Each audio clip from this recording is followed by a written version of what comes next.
Silicon wafer the size of a dinner plate. Less than 1 millimeter thick. Inside it, up to 1,000 individual chips, each carrying billions of transistors etched at a scale smaller than most living cells. That wafer started as beach sand.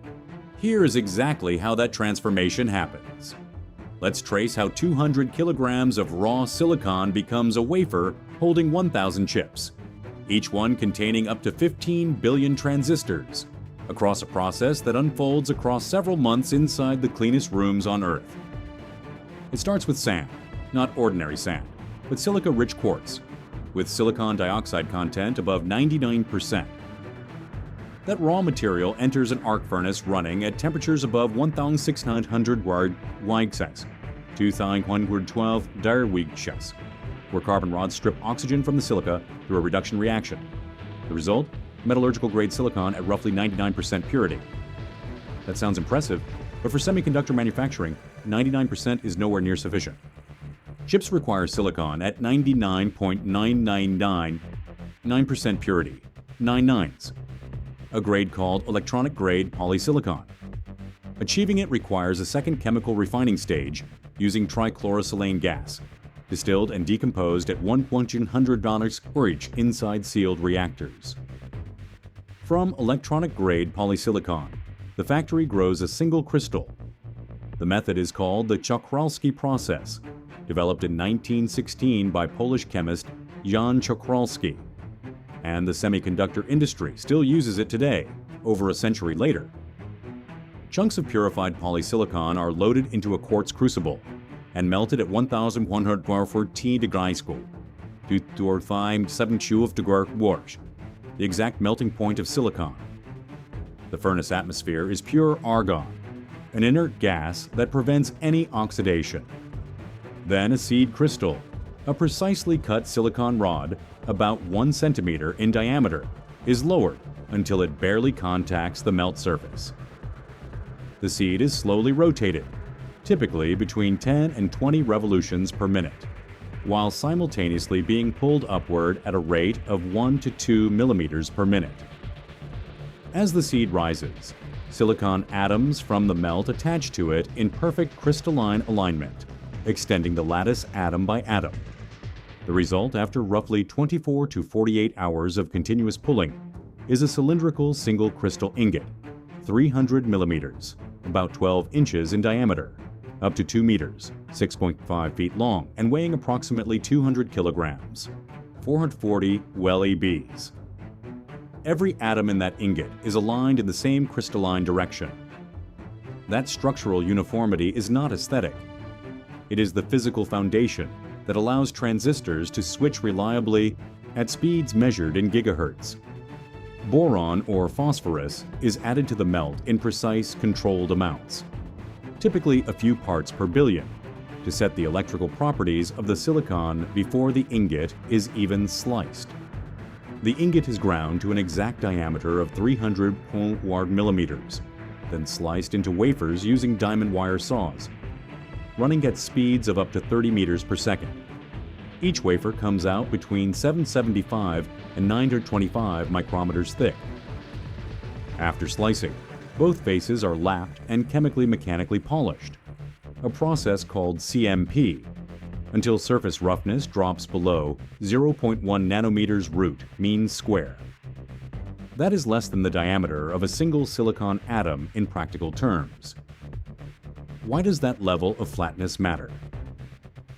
Photolithography, the process that prints circuit patterns onto the wafer, operates with a depth of focus of roughly 100 nanometers. If the wafer surface deviates by more than 50 nanometers across the exposure field, the projected image blurs and the printed features lose dimensional accuracy. At 3 nanometer node manufacturing, a transistor gate is approximately 12 silicon atoms wide. A surface variation of even 30 nanometers would place that gate completely outside the focal plane. The batch, potentially 25 wafers carrying 25,000 chips, goes to scrap. Polishing tolerances are therefore enforced to within plus 0.2 nanometers across the full 300 millimeter surface. With polished wafers qualified, fabrication moves into the cleanroom, and the environment changes completely. Semiconductor cleanrooms are classified by the number of particles larger than 0.1 micrometers per cubic meter of air. A standard hospital operating room runs at ISO Class 5, meaning fewer than 3,920 particles per cubic meter. Advanced chip fabrication areas operate at ISO Class 1, fewer than 10 particles per cubic meter. The air in these rooms is recirculated through HEPA and ULPA filters up to 600 times per hour. Temperature is held at 24 grader plus 1 C. Relative humidity is controlled to 45% plus 2%. Workers wear full-body laminar flow suits, called bunny suits, covering every surface of skin and hair, because a single human hair is approximately 70,000 nanometers wide, orders of magnitude larger than the features being printed. Inside the clean room, the wafer surface is first coated with a thin film of photoresist, a light-sensitive polymer, applied by spin coating at 3,000 revolutions per minute, producing a uniform layer between 30 and 100 nanometers thick. The wafer then enters the photolithography scanner. The scanner projects ultraviolet light through a patterned quartz mask called a reticle, reducing the image by a factor of 4 and focusing it onto the wafer surface. At the most advanced nodes, 3 nanometers and below, the light source is extreme ultraviolet, EUV, with a wavelength of just 13.5 nanometers, generated by firing a laser at a tin droplet 50,000 times per second, vaporizing it into plasma. Each EUV exposure takes approximately 10 milliseconds. A single wafer requires between 15 and 40 separate exposures, one per circuit layer, with each layer aligned to the previous, with an overlay accuracy of less than 2 nanometers. The machine performing these exposures is an EUV lithography scanner built by ASML, a Dutch company based in Veldhoven.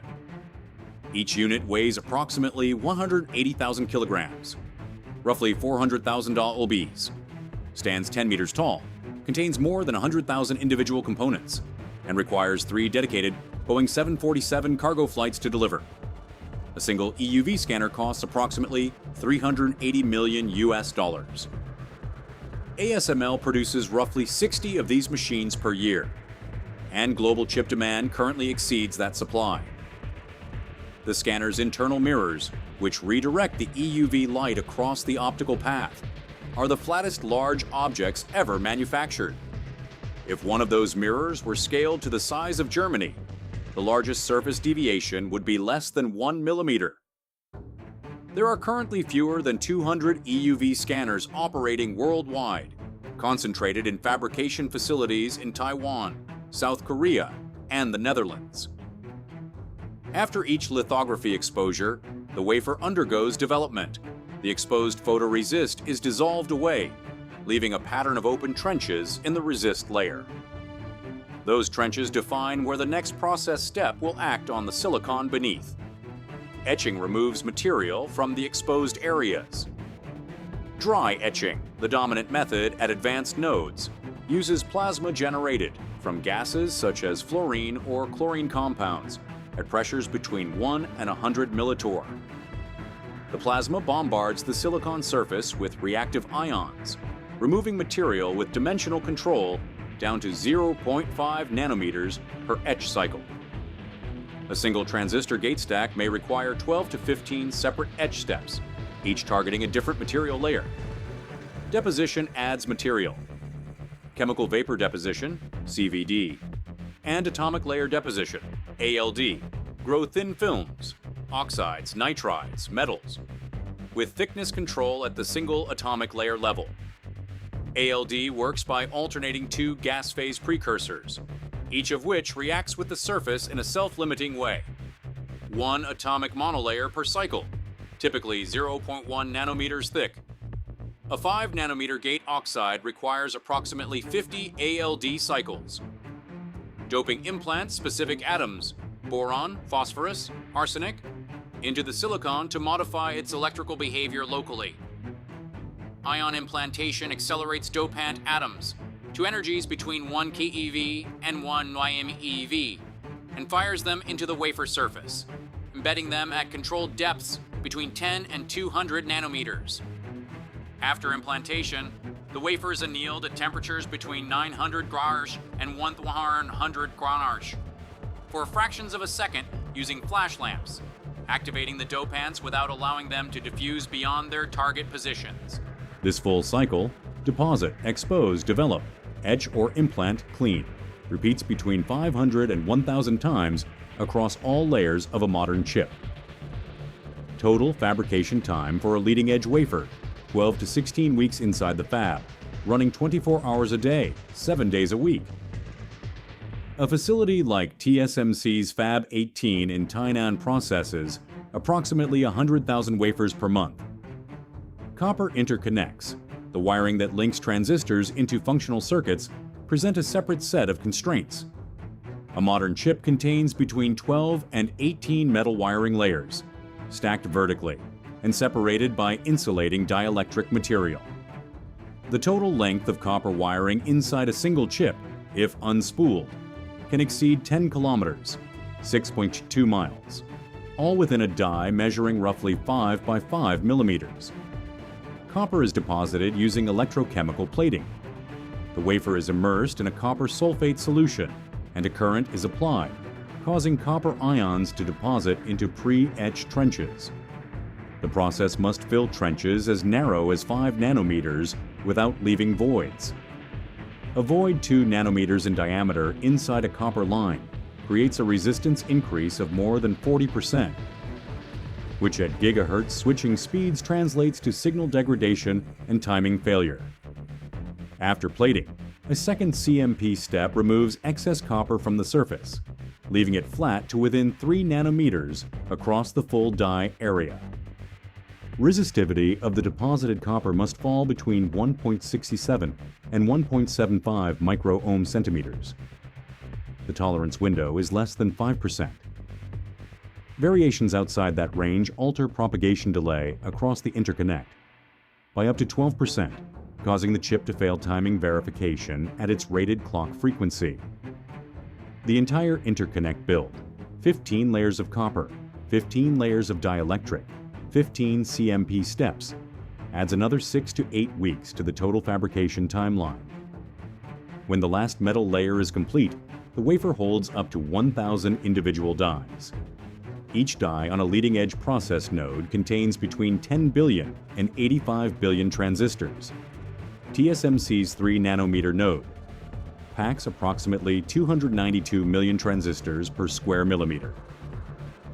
Apple's M2 Ultra chip, manufactured on that node, contains 134 billion transistors in a die roughly 90 square millimeters in area. To put that density in physical terms, if each transistor in a 15 billion transistor chip were scaled to the size of a grain of sand, 0.5 millimeters, the total volume of sand would fill a cube roughly 10 meters, 33 feet, on each side. All of that, compressed into a chip you can balance on your fingertip. The switching speed of each transistor is approximately 1 picosecond, 1 trillionth of a second. In the time it takes a human to blink, roughly 150 milliseconds, a single modern processor completes more than 150 billion switching operations.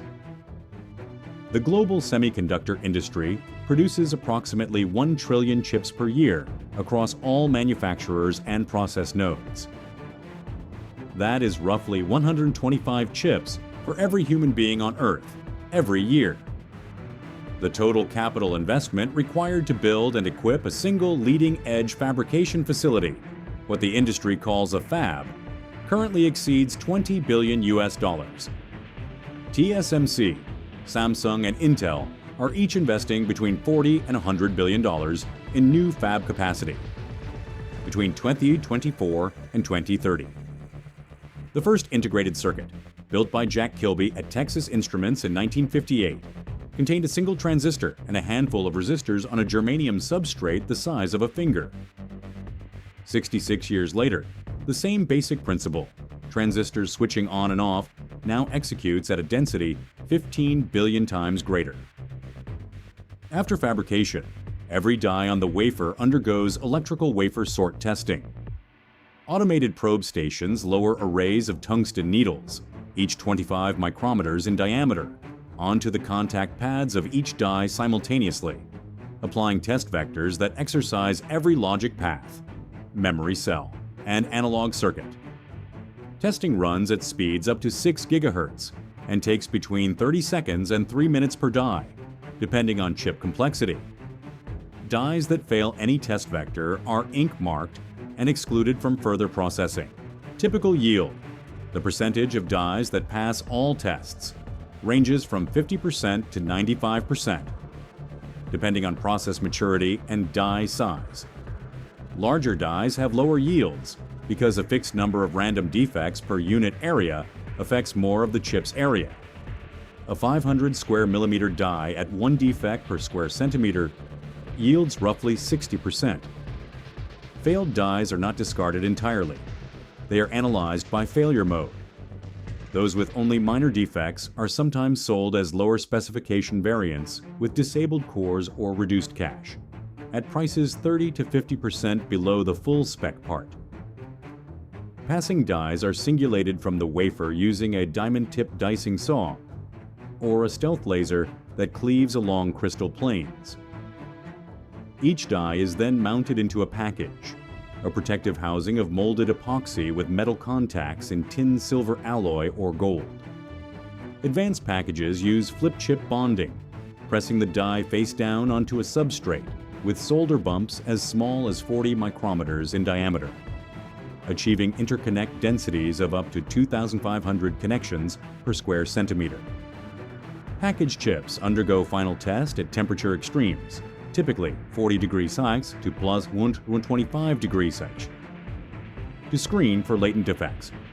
Units that pass ship in anti-static trays or tape and reel format to device manufacturers. A high-end processor retails between $300 and $700 US. The total market value of semiconductors shipped globally in 2024 exceeded $600 billion US. From silica sand refined to 9/9 purity, through 12 to 16 weeks of fabrication across up to 1,000 process steps, to a die holding 85 billion transistors, switching at 1 picosecond each. Semiconductor manufacturing is the most dimensionally precise industrial process operating at commercial scale today. One final number worth keeping. At leading-edge nodes, between 5% and 40% of all dies produced are downgraded or scrapped after months of processing, meaning that a significant fraction of every $20 billion fab's output never reaches a finished device. Which other manufacturing process would you like to see broken down at this level of detail? Drop your suggestion in the comments below, and subscribe to the channel so you never miss the next one.